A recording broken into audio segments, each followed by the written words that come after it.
नामक गांव में राघव नाम का एक मोची अपनी पत्नी सावित्री के साथ रहता था। दोनों के जीवन में हर तरह की खुशी होने के बावजूद एक दुख था। सावित्री कभी मां नहीं बन सकती थी, जिस कारण दोनों को बहुत ही दुखों का सामना करना पड़ता था।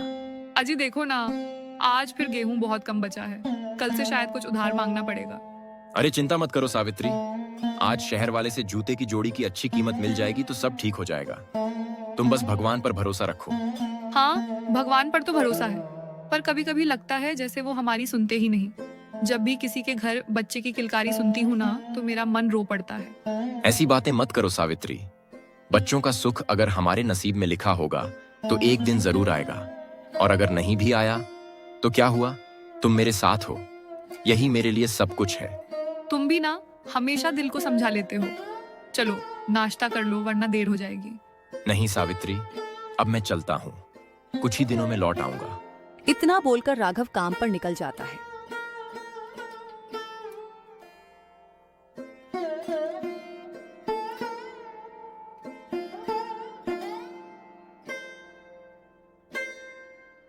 सावित्री कुछ पल खामोश खड़ी रहती है। तभी बाहर से किसी औरत की आवाज आती है। अरे ओ सावित्री, जरा बाहर तो आ बेटा। आवाज सुनकर सावित्री बाहर जाती है।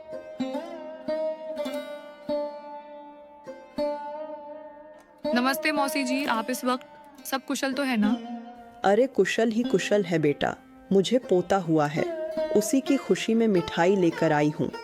अरे वाह मौसी, ये तो बहुत शुभ समाचार है। भगवान आपके घर सदा खुशियां बनाए रखे। पर एक बात कहना चाहती हूँ बेटा, तुम हमारे घर मत आना, हमें तुम्हारे घर से कोई भेंट नहीं चाहिए। क्या? ये कैसी बात कह रही हो मौसी जी? देखो बेटा, बुरा मत मानना, पर मैं नहीं चाहती कि तुम हमारे घर आओ। हमारे घर में नया बच्चा है, और अगर तुम्हारी नज़र उस पर पड़ गई तो ना जाने क्या हो जाए। क्या मौसी, आप कैसी बातें कर रही हैं? मैं किसी बच्चे को बुरी नज़र से कैसे देख सकती हूँ? लोग कहते हैं ना बेटी, जो औरत माँ नहीं बन सकती उसकी नज़र दूसरों के बच्चों पर लग जाती है। मैं अपने पोते के साथ कोई जोखिम नहीं लेना चाहती, और वैसे भी तुम्हारे घर की दहलीज से कदम रखवाना भी अशुभ मानती हूँ। मौसी, मैं तो हमेशा आपके सुख में खुश हुई हूँ। आप ही ने तो कहा था, सावित्री तू मेरे लिए बेटी जैसी है। फिर आज अचानक इतनी दूरी क्यों? अब क्या कहूँ बेटा, लोग जो कहते हैं उसमें कुछ तो सच्चाई होगी ही। खैर, ये मिठाई का डब्बा लो। उसके बाद मिठाई का डब्बा सावित्री के हाथों में थमाकर वहां से चली जाती है। मौसी जी की बातों को सुनकर सावित्री के दिल को बहुत आहत होता है। उस गांव के पास ही एक राजमहल था, जिसमें राजा विक्रमादित्य का शासन हुआ करता था, जिनका साम्राज्य बहुत ही शक्तिशाली था। पर महाराज विक्रमादित्य एक इच्छा से ग्रसित थे। बस अब कुछ ही समय की बात है, उसके बाद मेरा खुद का वंश होगा, मेरा पुत्र इस राज्य का होने वाला उत्तराधिकारी। वक्त बीतता गया, लेकिन भगवान ने अब तक राजा की गोद नहीं भरी थी। पर एक दिन महाराज की दोनों रानियों ने संतान को जन्म दिया। महाराज, शुभ समाचार है, महारानियों ने संतान को जन्म दिया है। अरे वाह, आखिरकार वो दिन आ ही गया। बताओ दासी, क्या मुझे पुत्र हुआ है? क्या मेरे वंश को उत्तराधिकारी मिल गया? महाराज, मुझे क्षमा करें, आपको बेटा नहीं, 2 बेटियां हुई हैं। छोटी रानी और बड़ी रानी, दोनों ने कन्याओं को जन्म दिया है। क्या कहा तुमने? दोनों ने बेटियों को जन्म दिया है, मतलब मेरे राज्य का वंश खत्म, मेरी राजगद्दी का कोई उत्तराधिकारी नहीं। महाराज, कृपया शांति रखें, बच्चियां स्वस्थ हैं। मुझे नहीं चाहिए कोई पुत्री, मैं उन्हें कभी स्वीकार नहीं करूंगा। राजन, क्रोध त्याग दीजिए। क्या आपको याद नहीं, देवी दुर्गा ने स्वयं कहा था कि वो किसी न किसी रूप में आपके जीवन में आएंगी। क्या पता यही कन्याएं उस आशीर्वाद का रूप हो। माँ दुर्गा का आशीर्वाद, ये तो मैं भूल ही गया था। हो सकता है छोटी कन्या वही हो जो मेरे राज्य को उजाला दे। राजा ने डर और उम्मीद के बीच छोटी रानी की कन्या को देखने का निर्णय लिया। वो दासी के साथ उसके कक्ष की ओर बढ़े। राजा दासी के साथ छोटी रानी के कमरे में जाते हैं, जहां छोटी रानी ने एक सुंदर सी कन्या को जन्म दिया था।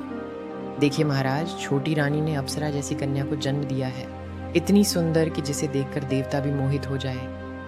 हाँ, वैसे दासी ठीक तो कह रही है। आखिरकार मेरी पुत्री में कमी किस चीज की है? सुंदर है, स्वस्थ है, और बस इसके अलावा मुझे और क्या ही गुण चाहिए? यही गुण मुझे अपने बेटे में चाहिए थे। दासी, आप यही कक्ष के बाहर ठहरिए। मैं खुद अंदर जाकर अपनी पत्नी और पुत्री को देखकर आता हूँ। आखिरकार मेरी दूसरी रानी ने किस अप्सरा को जन्म दिया है? महाराज अंदर आकर देखते हैं तो उन्हें बहुत बड़ा झटका लगता है, क्योंकि दूसरी रानी ने बहुत ही काली बच्ची को जन्म दिया था। ये क्या? अरे बाप रे, इतनी बदसूरत और काली लड़की! नहीं नहीं, ये मेरी बच्ची नहीं हो सकती है। मैं इस लड़की को कदापि अपनी बेटी के रूप में स्वीकार नहीं करूंगा, बिल्कुल भी नहीं करूंगा। बड़े ही गुस्से में महाराज रानी के कक्ष से बाहर आते हैं। दासी, तुम्हारी इतनी हिम्मत जो तुम मुझसे अब झूठ बोलोगी। ये सब केवल और केवल तुम्हारे नाते हुआ है। तुमने मुझे बताया भी नहीं कि दूसरी रानी ने इतनी बदसूरत और काली लड़की को जन्म दिया। मैं क्या करती महाराज, आप पुत्री की खबर सुनकर पहले ही इतने क्रोधित थे। फिर आपने अप्सरा जैसी बेटी को देखा और आपका दिल थोड़ा शांत हुआ। बाद में मेरी हिम्मत ही नहीं हुई कि यह बता सकूं। हाँ, वो सब तो ठीक है, पर मैं इस बच्ची को अपनी पुत्री के रूप में कभी भी स्वीकार नहीं करूंगा। इतनी काली बच्ची मेरी पुत्री कभी नहीं हो सकती। एक काम करो दासी, तुम इस बच्ची को कहीं जंगल में छोड़ आओ। पर महाराज, मैं ऐसा कैसे कर सकती हूँ? आपको पुरोहित जी की बात याद है ना? और जब बड़ी रानी होश में आएंगी तो आप उन्हें क्या जवाब देंगे? इतनी छोटी बच्ची को मैं कैसे छोड़ आऊं? मैंने जैसा कहा है तुम वैसा ही करो, वरना मैं तुम्हारा सिर धड़ से अलग कर दूंगा। और बात रही बड़ी रानी की, तो ऐसी रानी को तो मैं इस राज्य में रहने ही नहीं दूंगा। राजमहल की दीवारों ने उस दिन एक निर्दयी पिता की क्रूरता देखी थी। वो बच्ची जो देवी के आशीर्वाद का रूप थी, अब जंगल की अंधेरी रातों में छोड़ दी जाने वाली थी। बहुत दिनों बाद राघव भी शहर से अपने गांव वापस लौटता है। घर के बाहर पहुंचते ही उसे सावित्री दिख जाती है। सावित्री देखो, मैं शहर से वापस आ गया और मैंने बहुत बड़ा फैसला किया है। दरअसल तुम चाहती थी ना कि मैं वो छोटी मोटी मोची की नौकरी छोड़ दूं, तो मैं अब से इसी गांव में सब्जी की दुकान खरीदूंगा और वहीं चलाऊंगा। परंतु सावित्री राघव की बातों का कोई जवाब नहीं देती है। ऐसा लग रहा था जैसे सावित्री सदमे में हो। वो रो रही थी। अरे सावित्री, तुम मेरी बातों का जवाब नहीं दे रही हो। क्या हुआ? तुम मुझसे नाराज हो क्या? ये देखो, मैं तुम्हारे लिए रेशमी साड़ी लाया हूं। अब तो कोई जवाब दो। दरअसल हमारी पड़ोस की जो कांता मौसी हैं, उन्हें पोता हुआ है। अरे ये तो बहुत अच्छी बात है। ना जाने मौसी कितने महीनों से अपने पोता या पोती का इंतजार कर रही थी। मैं अभी बच्चे के लिए खिलौने लेकर मौसी के घर जाता हूँ। नहीं नहीं, आप कांता मौसी के घर बिल्कुल भी नहीं जाएंगी। मैं नहीं चाहती हूँ कि जिस तरह उन्होंने मेरी बेइज्जती की, उसी तरह उनके घर पर वो लोग आपकी बेइज्जती करें। बेइज्जती? ये तुम क्या कह रही हो सावित्री? मुझे कुछ समझ नहीं आ रहा है। और मौसी हमारी बेइज्जती क्यों करेंगी? आखिरकार वो हमारी इतनी अच्छी पड़ोसन है। वो तो हमारे लिए अच्छा सोचती हैं। फिर सावित्री ने सारी बातें अपने पति राघव को बताई। उन्होंने तो मुझसे ऐसा भी कहा कि मैं गांव के सभी बच्चों को नजर लगाती रहती हूँ।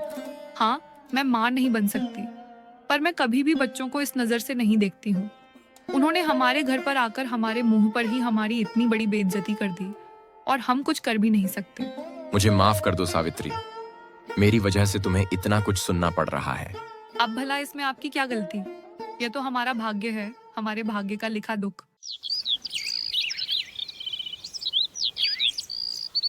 एक दिन एक तपस्वी बाबा एक घने जंगल से गुजर रहे थे कि तभी अचानक उन्हें पेड़ के सामने एक छोटी बच्ची दिखती है जो वहां अकेली थी।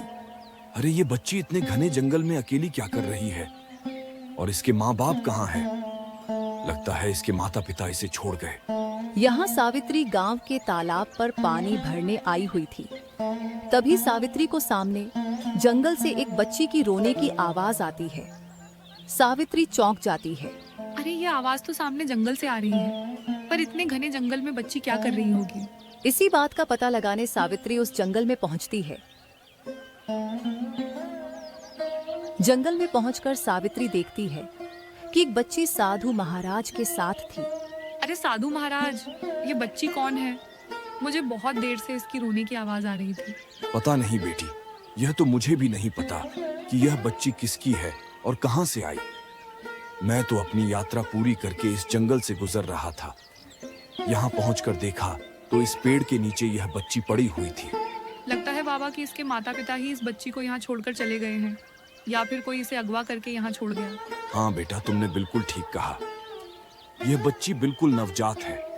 ऐसा लगता है जैसे आज या कल में ही जन्म लिया हो। न जाने कौन से मनुष्य थे जो उसे यहाँ छोड़कर चले गए। मैं तो एक अघोरी हूँ। मैं इसे अपने साथ चाहकर भी ले नहीं जा सकता बेटा। हाँ बाबा, मैं समझती हूँ। इसीलिए मैंने फैसला किया है कि मैं इस बच्ची को अपने साथ अपने घर लेकर जाऊंगी और इसका एक माँ की तरह पालन पोषण करूंगी। मैं अगर इसे यहाँ छोड़कर गई तो ना जाने कोई जानवर वगैरह इसे खा जाएंगे। अरे हाँ बेटा, ये तो तुमने बहुत अच्छी बात कही। मैं कब से यही सोच रहा था कि कोई नेक दिल इंसान आए और इसे अपना कर अपने साथ ले जाए। मैं इसी डर में यहाँ बैठा था कि कहीं कोई जंगली जानवर ना आ जाए। तुम सच में एक नेक दिल महिला हो। फिर सावित्री उस बच्ची को अपने साथ अपने घर पर ले आती है।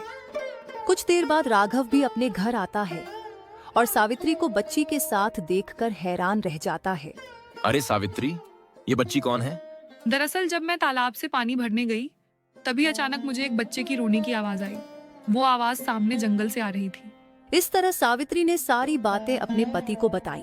अरे सावित्री, ये तुमने क्या कर दिया? क्या पता इसके माता पिता इसे ढूंढते हुए जंगल पहुंचे और उन्हें उनकी बेटी मिले ही ना तो वो क्या करेंगे? तुमने यह अच्छा नहीं किया सावित्री। यह आप क्या कह रहे हैं? आखिरकार उतने घने जंगल में कोई अपने बच्चे को छोड़कर कैसे जा सकता है? और अगर मैं उसे यहाँ नहीं लाती तो अभी तक उसे कोई जंगली जानवर खा लिया होता। मैंने बिल्कुल सही किया है। अब तुम्हें जो करना है वो करो। तुम्हें समझाना मेरे बस का कार्य नहीं है। हाँ तो मत समझाइए। मैंने तो ठान लिया है कि मैं इस बच्ची को गोद ले लूंगी। वैसे भी मैं माँ नहीं बन सकती थी। अब मुझे माँ बनने का एक अवसर मिलेगा। हमेशा इस बच्ची को एक माँ की तरह पालूंगी।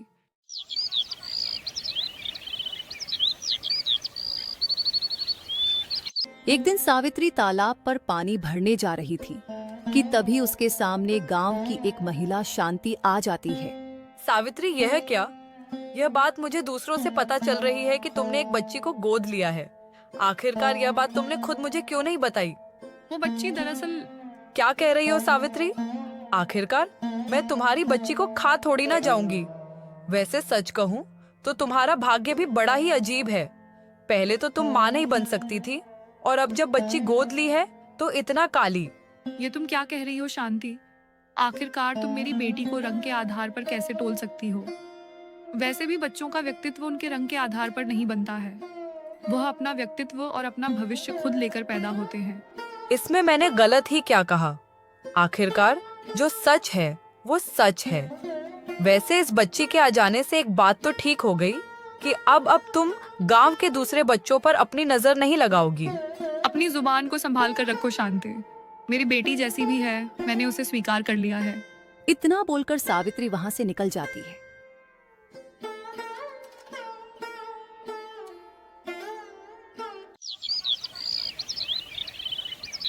बहुत वर्ष बीत चुके थे।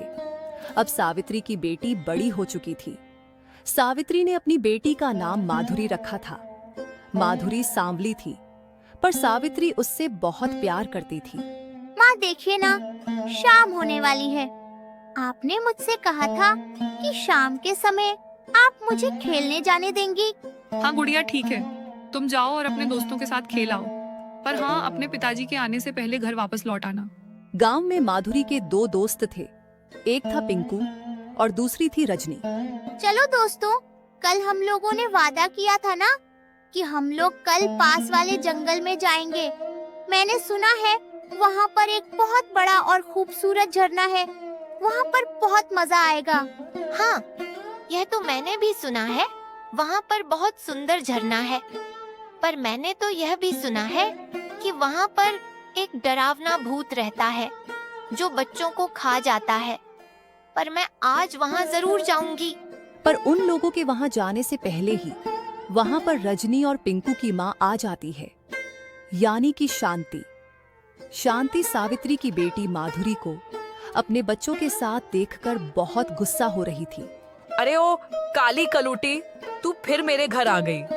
मैंने तुझसे कितनी बार मना किया है कि तू मेरे बच्चों के साथ खेलने मत आया कर, पर तुझे तो कोई शर्म ही नहीं है। बार बार मेरे बच्चों के साथ खेलने आ जाती है। अगर फिर आई तो मैं तेरे माँ से तेरी शिकायत करूंगी। अरे क्या माँ, आप बेचारी के पीछे क्यों पड़ी हुई है? आखिरकार वो हमारी दोस्त है और आप बार बार उसके रंग को लेकर इतनी नफरत क्यों करती हैं?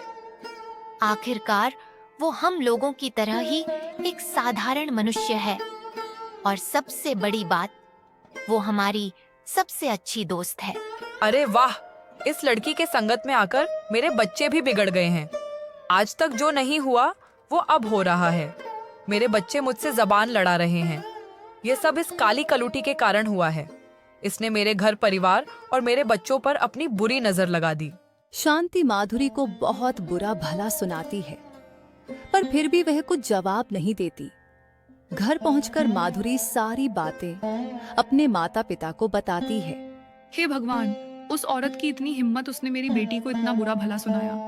मैं उस औरत को छोड़ूंगी नहीं। और तू उन लोगों के घर क्यों जाती है?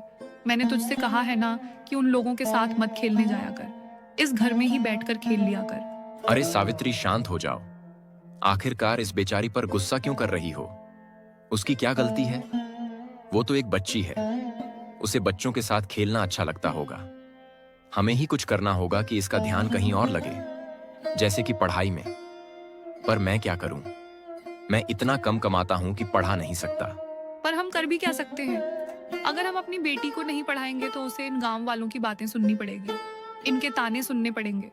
हमें अपनी बेटी को किसी भी कीमत पर पढ़ाना लिखाना पड़ेगा और उसे एक सफल व्यक्ति के रूप में समाज को दिखाना पड़ेगा। हाँ, बात तो तुम बिल्कुल ठीक कह रही हो। मैं एक काम करता हूँ, अपनी खेत वाली जमीन को बेच देता हूँ। उससे जो कुछ भी पैसे मिलेंगे उससे अपनी बेटी को खूब पढ़ाएंगे लिखाएंगे। जब स्कूल जाने लगेगी तो खेलने का फुर्सत ही नहीं मिलेगा। समय बीत चुका था। अब राजा विक्रमादित्य की बेटी भी बड़ी हो चुकी थी।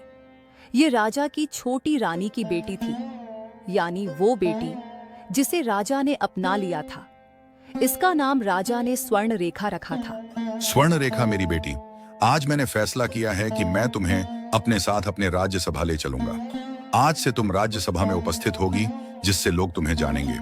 क्या कहा पिताजी? मैं राज्यसभा में बैठूं?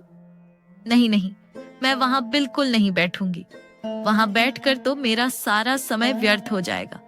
और फिर आप तो जानते ही हैं, मुझे बैठे बैठे बहुत जल्दी नींद आ जाती है। अगर मैं राज्यसभा में ही सो गई तो क्या होगा? अरे ये क्या बचपना है राजकुमारी। अगर आप राज्यसभा में उपस्थित नहीं होंगे तो जनता आपको कैसे जानेगी? और मेरे बाद तो आपको ही इस राज्य का उत्तराधिकारी बनना है। आपको जनता के सामने अपने कार्यों को उपस्थित करना पड़ेगा। पिताजी, मेरा मानना है कि अभी वह समय बिल्कुल भी नहीं आया है और अभी तो आप ही इस राज्य के महाराज हैं। जब समय आएगा तब देखा जाएगा। अभी मैं आराम करूंगी। महाराज इस परेशानी का प्रश्न लेकर अपनी छोटी रानी के पास पहुंचते हैं। महारानी, अब आप ही अपनी बेटी को कुछ समझाइए। मैंने उन्हें कितनी बार समझाया है, पर वो समझने को तैयार ही नहीं है। अब आप ही जाइए और उन्हें उनकी जिम्मेदारियों का बोध करवाइए। अरे महाराज, आप तो व्यर्थ में ही इतनी चिंतित हो रहे हैं। राजकुमारी अभी छोटी हैं, समय के साथ उन्हें अपने कर्तव्यों का बोध हो जाएगा। नहीं महारानी, मुझे नहीं लगता कि ऐसे कुछ होने वाला है। हमें राजकुमारी को जल्द से जल्द ही उनके कर्तव्यों का बोध कराना होगा। राजकुमारी हमारी उत्तराधिकारी हैं। हमारे बाद उन्हें ही इस राज्य के सारे कार्यों को अच्छे से निभाना है। अगर ऐसी बात है तो मेरे पास एक उपाय है। क्यों ना हम राजकुमारी का विवाह करवा दें। इससे राजकुमारी को धीरे धीरे अपने कर्तव्यों का बोध होगा। अपने राजकुमार के साथ रहकर शायद उनके व्यक्तित्व में थोड़ा बदलाव आए। अरे हाँ महारानी, यह तो आपने बहुत ही अच्छा और सटीक उपाय दिया। ना जाने यह उपाय मेरे मस्तिष्क में क्यों ना आया। अब मैं अपनी राजकुमारी का विवाह करवाऊंगा। मुझे जल्द से जल्द इस आयोजन का कार्य शुरू करना होगा। दूसरी तरफ सावित्री की बेटी भी बड़ी हो चुकी थी।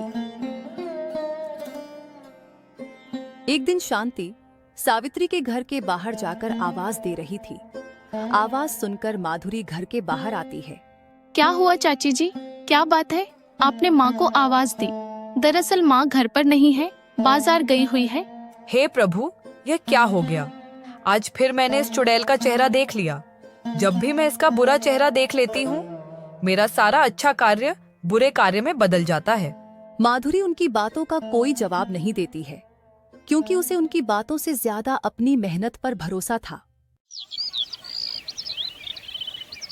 कुछ दिन बीत चुके थे। महाराज ने बहुत अच्छे से अपनी बेटी का विवाह एक राजकुमार से करवाया था। तो मेरे जमाई राजा, मैं अब अपना यह पूरा राज्य आपको सौंपना चाहता हूँ। दरअसल मेरी बेटी ही मेरा सब कुछ है और अब वो आपकी है, इसलिए यह राज्य भी अब आपका हुआ। आपको अच्छे से इस राज्य को संभालना है। अरे क्या पिताजी, आप चिंता क्यों कर रहे हैं? यह वह राजकुमार है जिन्हें खुद राजकुमारी स्वर्ण रेखा ने अपने स्वयंवर में चुना है। मेरे द्वारा चुनी गई कोई भी चीज गलत नहीं हो सकती, चाहे वह खुद राजकुमार स्वर्ण सिंह हो। हाँ बिल्कुल, आप चिंता मत करिए। रानी स्वर्ण रेखा बिल्कुल ठीक कह रही हैं। मैं इस राज्य का और आपकी बेटी का बहुत अच्छे से ख्याल रखूंगा। इस राज्य को बिल्कुल उसी तरह संभाल कर रखूंगा जिस तरह आपने इस राज्य को संभाल कर रखा है। पर सत्य यह था कि राजकुमार स्वर्ण सिंह एक बहुत ही लालची व्यक्ति थे। दरअसल रानी स्वर्ण रेखा, मेरे मस्तिष्क में एक विचार बहुत समय से आ रहा था। मैंने सोचा वो विचार मैं आपको बता दूं। कहिए ना, ऐसा कौन सा विचार है जो आपके मस्तिष्क में घूम रहा है? आपने तो बचपन से ही देखा होगा कि यह राज्य कितना विशाल है और कितनी दूर तक फैला हुआ है। अगर हम इस राज्य को बेच दें और समुद्र किनारे अपना एक बहुत बड़ा सा राज्य बनाएं, तो यह विचार कैसा रहेगा? ये आप क्या कह रहे हैं? यह राज्य मेरे पिता को उनकी जान से भी ज्यादा प्यारा है। अगर हम इस राज्य को बेच देंगे तो वो लोग कहाँ रहेंगे? नहीं नहीं, हम ऐसा बिल्कुल नहीं कर सकते। अरे महारानी, आप क्रोधित मत होइए। आप खुद इस विचार को विस्तार में समझिए कि आप समुद्र किनारे एक राज्य में अपना जीवन व्यतीत कर रही हैं। पानी की लहरें और इस समाज से दूर हमारा एक विशाल राज्य होगा। वैसे बात तो आप बिल्कुल ठीक कह रहे हैं। समुद्र किनारे राज्य, यह सब तो मैंने केवल और केवल स्वप्न में देखा था। हकीकत में यह कितना खूबसूरत होगा। चलिए ठीक है, मैं आपकी बात को मान जाती हूँ। हम पिताजी को और माँ को इस राज्य से निकाल देंगे। अब जाकर आपका मस्तिष्क खुला है, आप चिंता ना करिए। मैं महाराज को राज्य से निकालने की तैयारी शुरू करता हूँ। राजकुमार स्वर्ण सिंह महाराज को महल से निकाल देते हैं। महाराज घूमते घूमते एक गांव में पहुंचते हैं। उन्हें वहां एक घर के बाहर माधुरी बैठी दिखती है, जिसे देखकर महाराज को अपनी पुरानी बेटी के बारे में याद आती है, जिसे उन्होंने जंगल में छोड़ दिया था। महाराज माधुरी को अपने पास बुलाते हैं। अरे बेटी, जरा यहाँ तो आना। माधुरी महाराज के पास पहुंचती है। अरे बेटा, तुम्हारे माता पिता कहाँ पर हैं? तभी घर के भीतर से सावित्री आ जाती है। अरे माँ, अच्छा हुआ आप आ गई। दरअसल ये आपके बारे में पूछ रहे थे। वो मुझे पूछना था कि ये आपकी ही बेटी है क्या? अरे ये कैसा सवाल हुआ? अगर ये मुझे माँ कह रही है, इसका मतलब है कि मैं इसकी माँ ही हूँ। मैं आपके आगे हाथ जोड़ता हूँ। मुझे कृपया कर सब कुछ सच सच बता दीजिए, क्योंकि मैं इस बच्ची को जानता हूँ। हाँ, यह सत्य है कि यह बेटी मेरी नहीं है। मैं इसे जंगल से लाई थी। फिर सावित्री ने सारी बातें महाराज को बताई। ये तो लगा ही था कि ये मेरी बेटी है। इस तरह महाराज ने उन्हें सारी बातें बताई। अगर ऐसी बात है तब तो मेरी माँ भी होंगी। मेरी माँ ने तो मुझे नहीं ठुकराया था, अब वो कहाँ है? मैंने तुम्हारी माँ को तो उसी दिन जेल में डाल दिया था। उसके कुछ दिनों बाद ही उनकी मृत्यु हो गई थी। पर अब मुझे अपने कर्मों की सजा मिल चुकी है। तुम्हारी दूसरी बहन ने मुझको राज्य से निकाल दिया। मैं तुम्हारे सामने हाथ जोड़ता हूँ बेटी, तुम मेरे साथ चलो अब। नहीं, अब मैं आपको कभी भी स्वीकार नहीं करूंगी। अब मेरी माँ सावित्री ही है, उन्होंने ही मुझे पाला है। मैं जीवन भर उनके ही साथ रहूंगी। ये सब सुनकर सावित्री की आंखों में आंसू आ जाते हैं।